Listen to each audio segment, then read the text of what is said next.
Hola amigos, bienvenidos a esta presentación que estoy haciendo en ocasión de esta pandemia mundial relacionada con la infección producida por este coronavirus que ha terminado identificándose como el COVID-19. Y voy a hablar hoy de los mitos y de las realidades en relación a esta pandemia. Primero de los mitos que quiero responder es ese que tiene que ver con el hecho de que como este es un coronavirus es muy similar a la influenza y va a producir igual cantidad de víctimas y se va a comportar exactamente igual. Y esto en realidad no es así. Este es un virus totalmente diferente en términos de su composición genética y no hay vacunas ni tratamiento específico para prevenir la infección por este virus.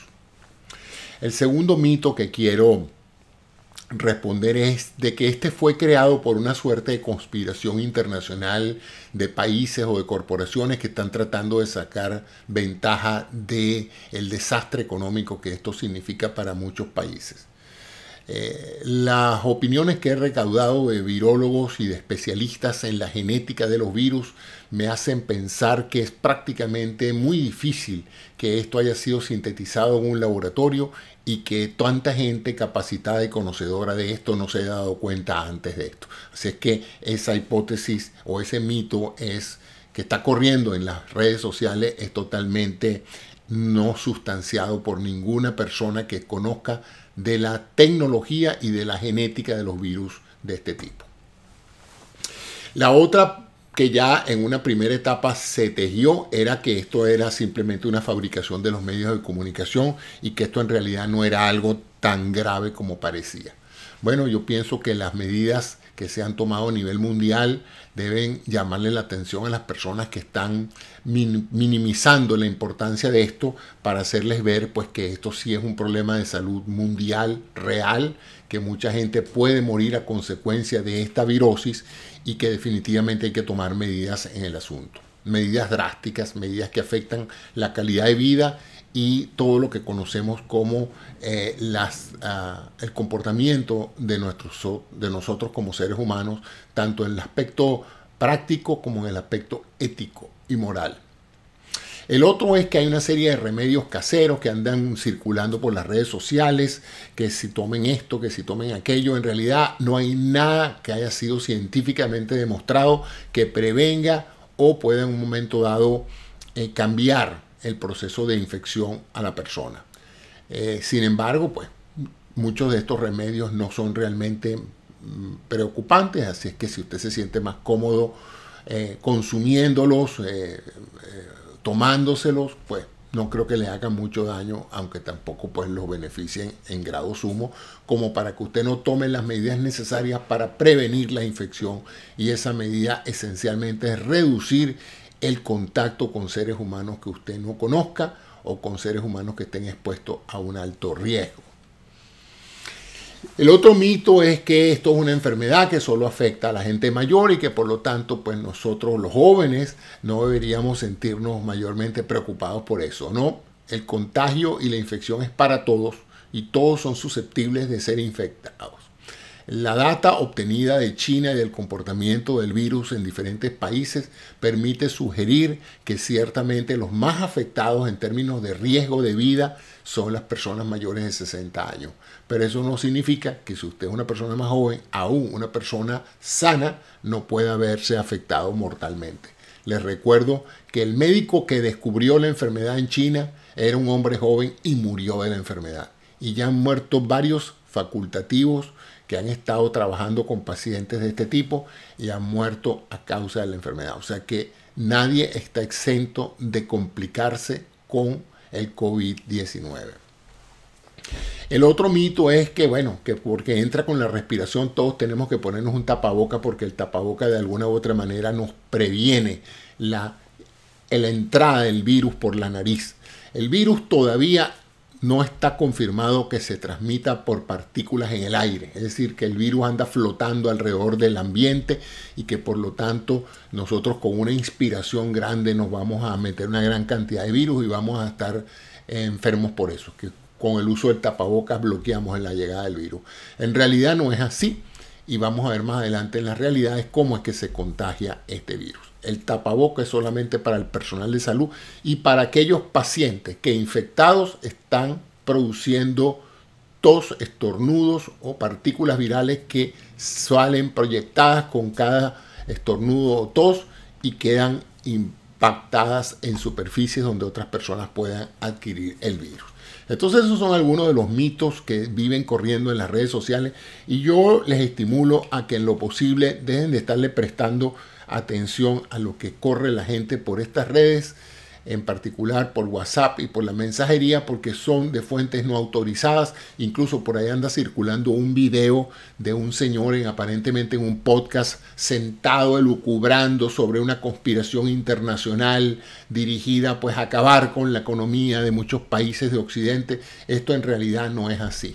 Si alguna persona sabe de esto, sabe que con la biología no se juega, que crear un virus o un microorganismo que sea letal puede causar consecuencias impredecibles y puede terminar simplemente matando a la misma población que ellos están tratando de proteger o de defender. Así es que es poco probable que ningún país haya tenido el mal tino de desarrollar un organismo de este tipo para fines políticos o económicos.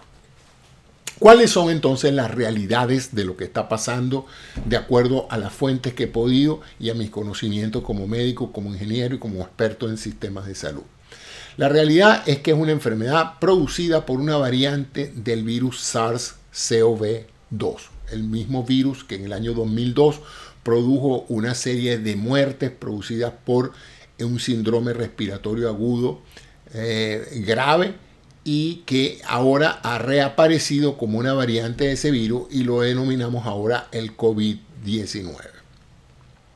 La tasa de mortalidad de este virus, es decir, el porcentaje de la gente de la población que muere a causa de complicaciones derivadas de este virus, está alrededor del 3.5%. Parece poco, pero recordemos que la gripe, la influenza, se lleva al año una gran cantidad de personas muertas por complicaciones derivadas de gripe, y la gripe tiene una mortalidad de 0.1%. Imagínense entonces, pues 0.1% es una persona por cada 1000 personas infectadas. En este caso estamos hablando de 3.5%. Es decir, que hay una 35 veces más mortal que la gripe común. ¿Cómo podemos hacer para no enfermarnos? Hay que evitar el contagio con personas infectadas, sobre todo con las secreciones nasales y orales de estos pacientes que pueden en un momento dado estar cerca de nosotros a menos de 1 metro o 2 metros de distancia y proyectar su tos o su estornudo hacia nosotros, y por supuesto nos bañan de virus y nosotros entonces los hacemos penetrar dentro del interior de nuestra célula a través de los orificios orales, nasales y a través de la mucosa de los ojos. Es altamente contagioso y ese es otro problema, ¿no? No es nada más que uno entre en contacto con la persona, sino que el virus realmente es bastante hábil y eso se mide, la capacidad de contagio de un virus se mide por el valor R, el valor de reproducibilidad del virus, y en ese caso estamos hablando de un virus que contagia alrededor de 3 personas por cada persona infectada. Y eso es bastante alto tomando en cuenta que la gripe tiene un factor de R de 2. Y ya sabemos lo rápido que es y lo efectivo que es contagiarse de una gripe cuando uno está en un ambiente con otras personas que tienen gripe. Y eso que uno tiene vacunas y uno ha manejado antes la inmunología de la gripe. Para esta enfermedad no hay vacunas ni hay gente que ya tenga inmunidad desde hace años contra este virus. De tal manera de que eso es lo que hace que este episodio de coronavirus o de COVID-19 sea particularmente peligroso y haya llamado la atención de múltiples comunidades en todas partes del mundo. ¿Cuál es el proceso de infección? Y esto me lleva a algo que quiero explicar porque varias personas lo han explicado, pero no a mi satisfacción. Vamos entonces a graficar cómo es que aparece el número de casos en función del tiempo. Y vean esta curva donde vamos a graficar cómo ocurre esto. En el tiempo este proceso se instala en unas 4 a 8 semanas. En un mes o 2 meses, cualquier población que haya entrado en contacto con personas, bien sea porque hayan llegado al país o a la comunidad o porque se hayan entrado en contacto con esas personas, van a ver que el número de casos va a escalar progresivamente desde poquitos en las primeras semanas hasta llegar a un pico alto de número de casos. Pero ahora observen el número de casos máximos que se producen en estos casos, en este proceso. Estamos hablando de una progresión logarítmica, es decir, de una progresión de casos exponencial. Observe que empezamos en el punto cero con prácticamente 0 casos, pero a la semana podemos tener 100 casos. Por ahí estamos nosotros ahorita ya en la Florida, estamos alrededor de los 100 casos. Pero en pocas semanas después, 2, 3, 4 semanas, ya no es que pasamos de 100 a 200, pasamos de 100 a 1000, de 1000 a 10.000, de 10.000 a 100.000 y de 100.000 a 1 millón de casos. La población de la Florida es de 2 millones de personas. O sea que nosotros podemos estimar que si nosotros no tomamos medidas de inmediato, dentro de unas 4 o 5 semanas más, dentro de un mes, vamos a tener una inmensa cantidad de la población infectada. Esta es la población que está infectada. Ahora vamos a ver qué podemos hacer entonces y por qué tenemos que ver bien esta curva. Esta curva tenemos que verla bien porque usualmente la capacidad hospitalaria es constante. El número de camas, el número de hospitales, el número de respiradores y de médicos que pueden atender a la gente es constante. No puede aumentarse bruscamente de un día para otro. Entonces esa capacidad hospitalaria tiene un límite de número de personas que puede atender en un momento dado. ¿Y qué es lo que se pretende con las campañas de cuarentena que se están realizando en este momento? Se pretende que la curva que va a venir en rojo se transforme en una curva que venga en verde, es decir, una curva que se aplane y se prolongue más en el tiempo de manera tal que las personas nunca superen la capacidad hospitalaria de atenderlo, es decir, que nadie se muera de mengua, es decir, si alguna persona necesita asistencia hospitalaria, que las entidades de servicios médicos puedan atenderla y salvarle la vida. Eso es para aquellas personas que tengan complicaciones. La buena noticia es que no todo el mundo pues va a tener complicaciones. Entonces la cuarentena lo que se pretende es prolongar la curva de crecimiento del número de casos y hacer que ésta no se eleve muchísimo para dar tiempo que las instalaciones sanitarias y médicas puedan lidiar con los pacientes que tengan complicaciones. Vamos ahora a cómo es el proceso en las poblaciones. Hasta ahora la evidencia que tenemos, y el virus aparentemente no ha mutado dramáticamente desde sus inicios en la China, usualmente se va a infectar un 30 a un 40% de la población va a infectarse, aun cuando tengamos medidas de cuarentena, etcétera, etcétera, etcétera. ¿Qué le pasa a esas personas que se infectan con el virus COVID-19?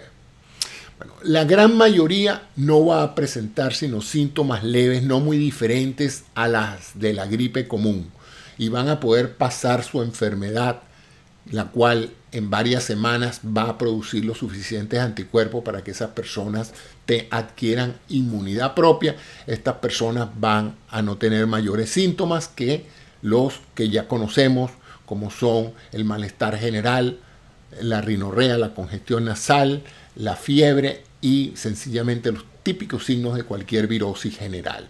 Sin embargo, hasta un 20% de la población se va a complicar y va a necesitar ir o ver a un médico, recibir tratamiento adicional, de tal manera de que esa es la población que tratamos de que no suba mucho para que no sature las instalaciones y los servicios sanitarios.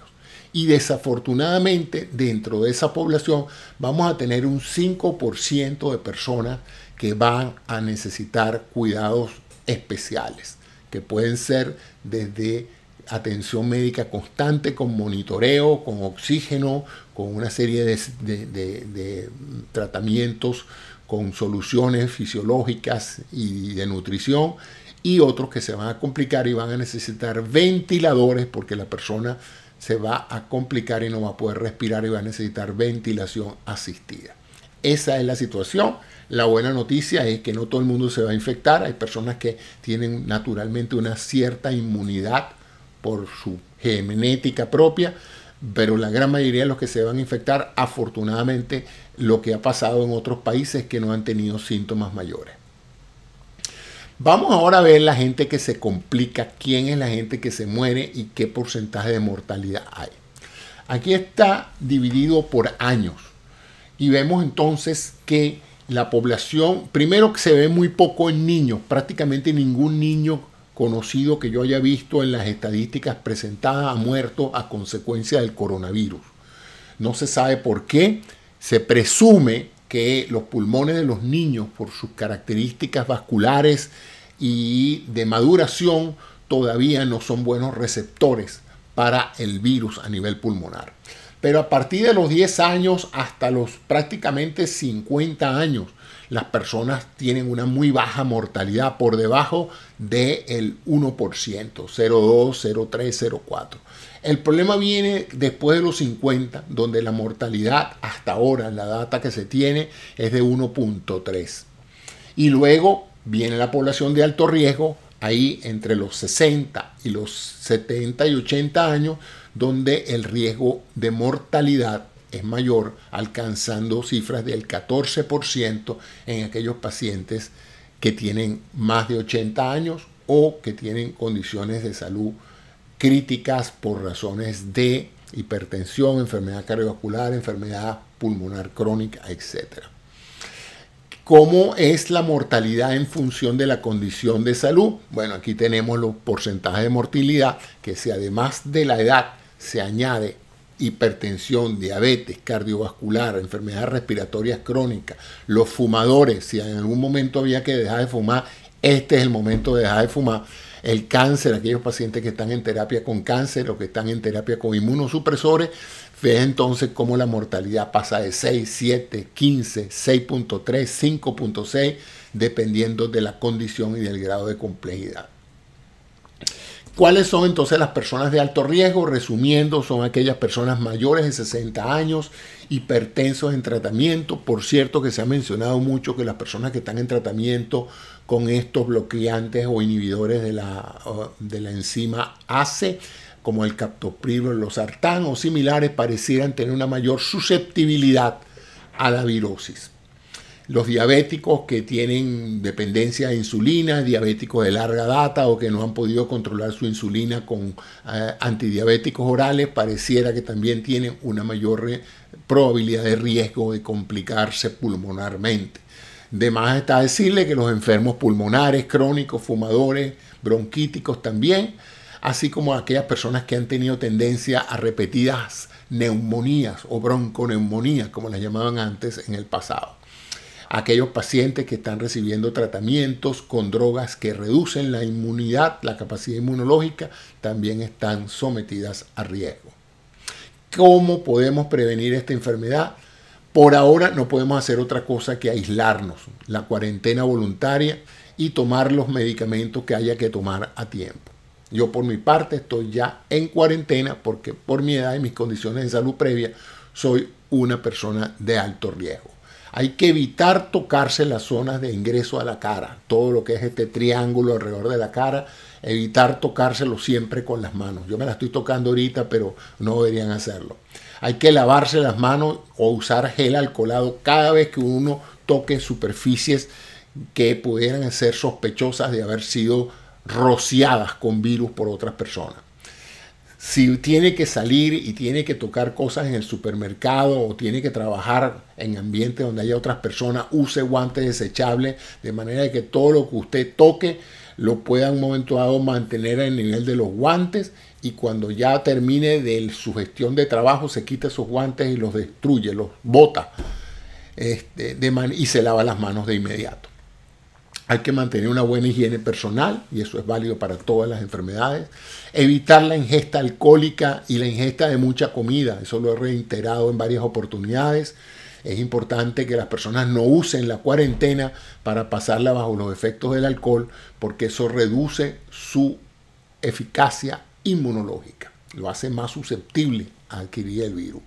Y evidentemente el estrés también es un gran culpable de que las personas se enfermen, así que trate de mantener la calma, manténgase informado, pero no abuse, no pase el día viendo noticias o escuchando presagios y noticias malas. Trate de ver películas o distraerse, de leer, de hacer cosas en su casa, manténgase ocupado y no piense tanto, porque todo eso genera estrés y va a tener pues posibles consecuencias a la hora de defenderse del virus, si es que el virus lo agrede a usted.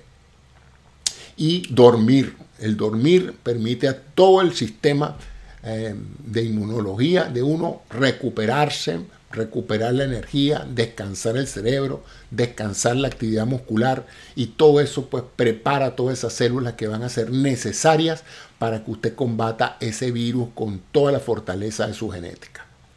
Y de nuevo les recuerdo, no tocarse la cara. Toda esta zona de aquí no se debe tocar en la medida de lo posible. Trate de buscar la manera de evitarlo, y si no puede evitarlo, lávese bien las manos antes de tocarse a la cara y láveselas después. ¿Qué pasa si usted está tranquilo en su cuarentena o si usted está saliendo a la calle o entrando en contacto con personas?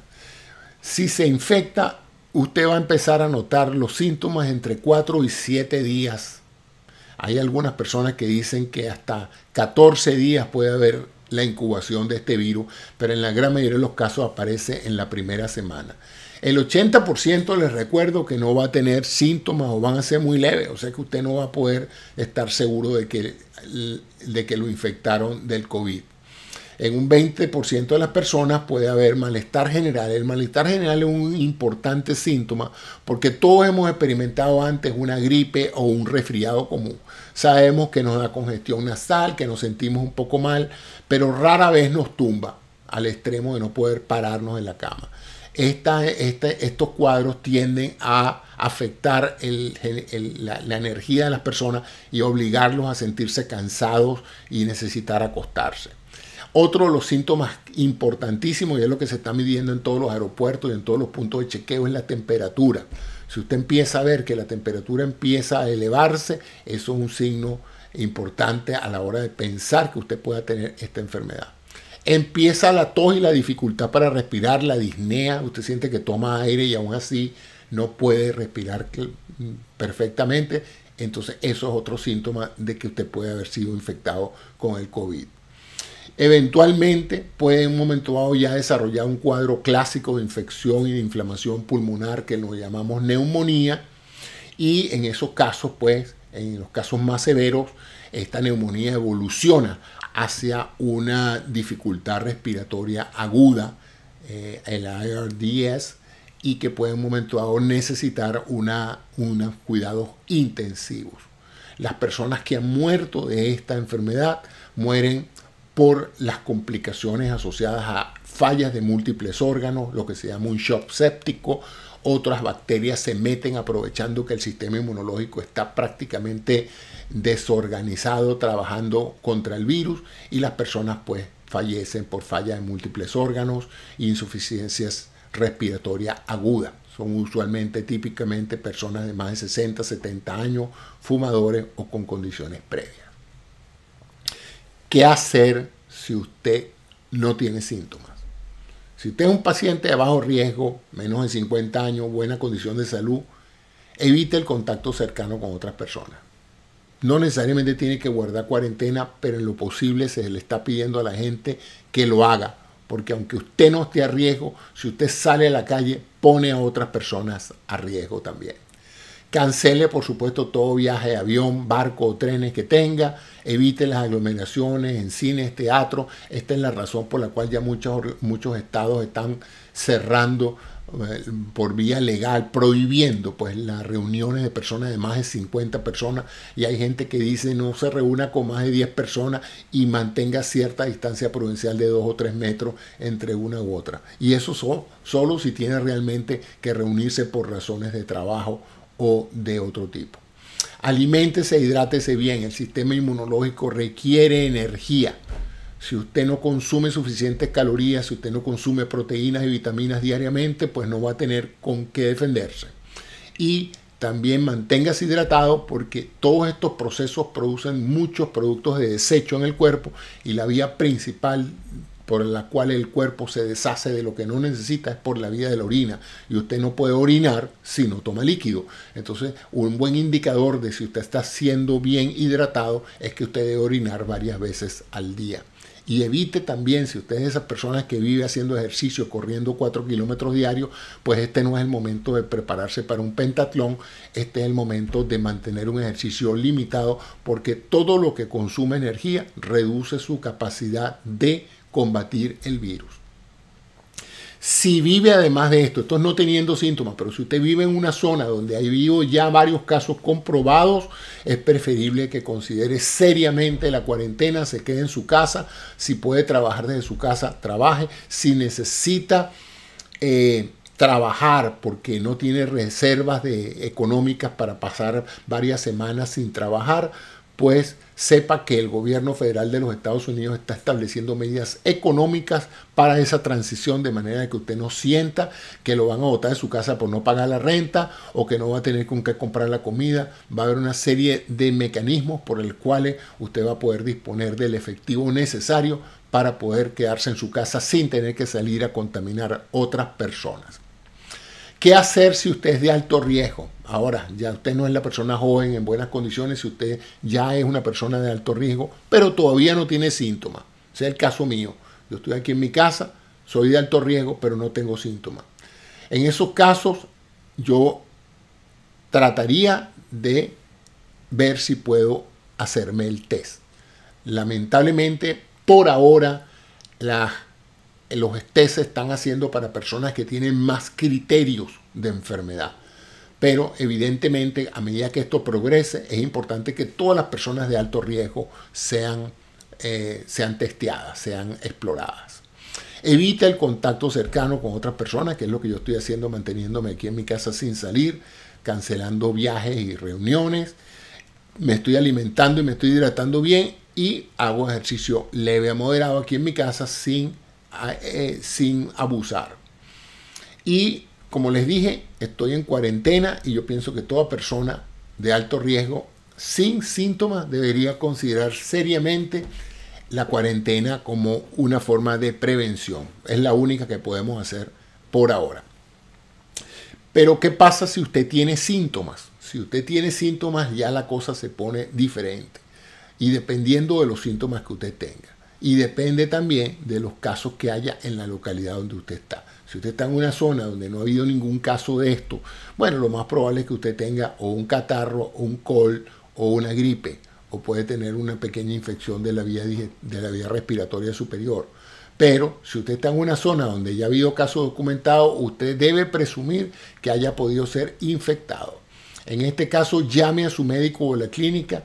Se han implementado medidas para facilitar la telemedicina, de manera de que lo más probable es que si usted llama a su médico, la consulta la haga por internet, es decir, por su teléfono, desde su teléfono, a través de cualquiera de los mecanismos de mensajería que permiten transmitir voz o imagen. Usted podrá hablar con su médico, mandarle sus estudios por transmisión de documentos en línea. Su médico no quiere que usted vaya al consultorio porque va a contaminar a muchas otras personas, incluyendo el doctor. Así es que la mayoría de los médicos, cuando piensan que el paciente es un caso de COVID-19, están manejándolo a distancia como debe ser para evitar pues poner en riesgo a sus otros pacientes. Si tiene fiebre o tos, de inmediato, si usted empieza a sentirse mal y vive con otras personas en su casa, póngase su mascarilla porque tiene que proteger al resto de sus familiares que viven con usted. Manténgase en cuarentena por 3 o 4 semanas y vea la evolución de los síntomas. Si usted empieza a sentirse cada vez peor y tiene dificultad respiratoria, llame al 911 o llame inmediatamente a las líneas de teléfono que están dispuestas en diferentes estados y en diferentes países para atender a aquellas personas que ya tienen síntomas claros que sugieren la enfermedad. Manténgase 3 o 4 metros de cualquier persona, utilice sus cubiertos y sus utensilios de baño separados del resto de su familia. Si puede, dentro de su casa, confínese a un cuarto y use un solo baño y haga que el resto de la familia se mantenga lo más aislada posible hasta que usted sepa exactamente si tiene o no tiene el COVID-19. ¿Y cómo se diagnostica esta enfermedad? Se diagnostica básicamente por la historia clínica que revela los contactos que usted haya tenido, los síntomas que ya yo he descrito de la fiebre, la dificultad respiratoria. Y si usted acude a uno de estos centros que se están implementando en diferentes países, bien sea en los automóviles o centros donde usted va a poder acudir para que básicamente rápidamente pueda ser diagnosticado con un test de gripe o lo que se llama un flu test o un panel respiratorio viral para descartar que tenga otras enfermedades que se parezcan al COVID-19, y de ser negativos esos resultados, pues a usted le van a hacer el test del COVID-19, cuya definición técnica es el RT-PCR, que significa, es un test genético que se utiliza para detectar el código genético del virus, hacerlo crecer rápidamente, por eso se llama en cadena, y luego se hace pasar por un descodificador que inmediatamente diagnostica si hay o no hay ese código genético vinculado al virus y hace el diagnóstico. El test no es muy sensitivo. Si usted va a hacerse esa prueba en etapas tempranas donde usted no está generando muchísimos millones de virus, es posible que el test sea negativo y aún así usted esté infectado.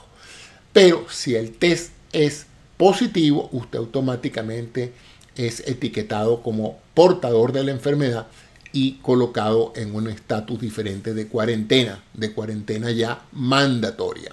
En otras palabras, el test es poco sensible. Si el test es negativo, eso no significa que usted está libre de la enfermedad. Pero si el test es positivo, significa que usted sí está afectado de la enfermedad. Por ahora, esos son los test que se están manejando. En las próximas semanas o meses habrá mejores test o mejores bases estadísticas para saber exactamente el valor predictivo positivo y el valor predictivo negativo del test, para decirle a alguien, váyase para su casa que usted no tiene el COVID o usted puede tener el COVID. Por eso es que incluso en algunos jefes de Estado, como el de Brasil, han tenido que repetir el test para verificar realmente que el hombre no tenía la enfermedad. En algunos casos, si el problema pulmonar es claro, se le va a hacer una tomografía axial computada de tórax, donde hay lesiones clásicas que ya se han diferenciado y que revelan muchísimo la probabilidad de que usted tenga una neumonía por COVID-19. Si ya usted es positivo a una tomografía axial computada de pulmón, donde se ven las lesiones de pulmón, usted está categóricamente diagnosticado como paciente de COVID-19. Entonces, aquí les hablo qué pasa si su test es positivo. Usted va a entrar en una cuarentena mandatoria, va a ser aislado del contacto con personal que no sea médico, y el personal médico que lo va a atender, usted va a estar debidamente protegido. Usted, dependiendo de la severidad de los síntomas, puede o no ser hospitalizado. No todo el mundo va a entrar a terapia intensiva por tener el COVID-19. Va a recibir tratamiento en función de las complicaciones que tenga. Y recuerde, la mayoría de las complicaciones no son graves. Solamente el 20% va a necesitar atención médica y solamente un 5% va a tener complicaciones severas. ¿Cómo se trata el paciente con COVID? Bueno, no hay mucho que hacer desde el punto de vista específico de la enfermedad. Se tratan con que se llama los síntomas, se maneja la fiebre, se utilizan antibióticos, no contra el virus, sino para evitar en algunos casos que la infección se complique con una sepsis bacteriana. Se administran fluidos para mantenerlo hidratado, para darle calorías y para mantener su buen control hidroelectrolítico, de manera de que no haya alteraciones derivadas de este desequilibrio. En algunos casos a necesitar oxígeno para mejorar su disnea, pues su dificultad respiratoria, y en algunos casos severos va a necesitar ventilación asistida. Por eso la necesidad de los ventiladores electrónicos. No hay antivirus para esta enfermedad y no hay vacunas por ahora, aunque ya tengo entendido que en California empezaron un grupo de voluntarios a probar una nueva vacuna que se desarrolló en tiempo récord. Sobre la base de los datos actuales, para una población de 20 millones, podemos decir que un 30% de esos 20 millones, que serían 6 millones, van a verse infectados. 80% de ellos van a tener solamente cambios leves, 4.800 personas. Un 20% van a necesitar atención médica. Fíjense esta cifra, estamos hablando de más de 1 millón de personas que pueden eventualmente desarrollar o necesitar atención médica, y eso es lo que queremos con la cuarentena, hacer que esas personas no se presenten de un día para otro, porque no hay suficientes hospitales en ninguna parte que puedan atender semejante volumen de pacientes de un día para otro. O sea que esos casos va a haber que distribuirlos en el tiempo. Y aún así, de eso un 5%, casi 250.000 de personas, asumiendo que la población general de ese estado o de esas ciudades de 20 millones, van a requerir cuidados intensivos. Y para eso ya se está preparando toda la infraestructura sanitaria de este país y de muchos otros para atender esa demanda excesiva que va a haber por camas de terapia intensiva, por médicos capacitados para manejarlos, por ventiladores necesarios para mantener con vida a los pacientes. ¿Qué ha funcionado en otros países que ya están saliendo del pico ese que vimos de la curva? Lo que ha funcionado es la cuarentena mandatoria. Definitivamente estos países nunca se vieron tan abrumados desde el punto de vista de saturar los servicios, precisamente porque tempranamente, obligatoriamente pusieron a la gente en su casa. De tal manera de que es importante que hagamos la cuarentena voluntaria y que lo hagamos por la sensación de protegernos no solamente a nosotros, sino de proteger a otras personas. Esto en particular es un mensaje para la gente joven que dirá, bueno, yo no tengo que hacer cuarentena porque a mí si me da esto no me va a afectar. Sí, a ti no, pero sí a tu papá o a tu abuelo o a tu vecino. Entonces tú no quieres ser un agente más de contaminación y de infección que ande por la calle en forma indiscriminada regando virus por todas partes. El testing es necesario, ya el gobierno reconoció que hay que aumentar el número de pruebas que se están haciendo, porque es importante saber quién está infectado para aislarlo del resto, porque mientras las personas infectadas y no infectadas estén comunicándose unas con otras y abrazándose y estrechándose la mano y tosiendo va a seguir la infección. Entonces es importante esto, y este diagnóstico solo se puede hacer haciéndole test a mucha gente. Y definitivamente tenemos que tener a nuestro personal médico preparado para esto, así como las instalaciones de salud. Sin embargo, dentro de todo este cuadro que les he dicho, hay razones para tener buenas noticias. Como les dije, en 60 días, menos de 2 meses, desde que los chinos identificaron el código genético del virus, ya se están desarrollando vacunas para este virus. El test se está haciendo bastante amplio en todas partes. Se están fabricando miles de ventiladores y se están preparando las camas de cuidados intensivos. La telemedicina se está usando eficazmente para hacer la pesquisa inicial y detectar, sin que el paciente tenga que moverse de su casa, a aquellas personas que deban o no ir al hospital, y ya se están tomando las medidas masivas para que esta pandemia pueda ser superada no solamente en lo médico y en lo sanitario, sino también en lo económico. Para más información, les digo que el sitio web de la Organización Mundial de la Salud es WHO, World Health Organization.internacional, int, y el del Centro de Enfermedades de los Estados Unidos, el cdc.gov. También he creado una página personal en mi página de drcisneros.com dedicada a mantenerlos ustedes informados y a darles mis opiniones, mis videos, mis entrevistas, de manera de responder a algunas de las muchas preguntas. También no solamente estoy poniendo programas propios, sino estoy programas de muy buena calidad que he obtenido a través de internet. Muchas gracias a ustedes por su atención y espero pues que todos pronto podamos superar esto con éxito y sea una gran lección mundial de la importancia de la colaboración epidemiológica, de la confianza en las autoridades de salud, de la confianza en la ciencia y en la tecnología que nos va a ofrecer más pronto que tarde buenas vacunas, buenos tratamientos, va a mantener con vida a aquellos que se enfermen y vamos entonces todos a colaborar a que podamos salir también económicamente exitosos de esta pandemia, porque la economía sigue sólida. Esto es un accidente transitorio que va a ser superado. Cualquier cosa, doctorcisneros.com, ahí estoy a la orden y muchas gracias por su atención.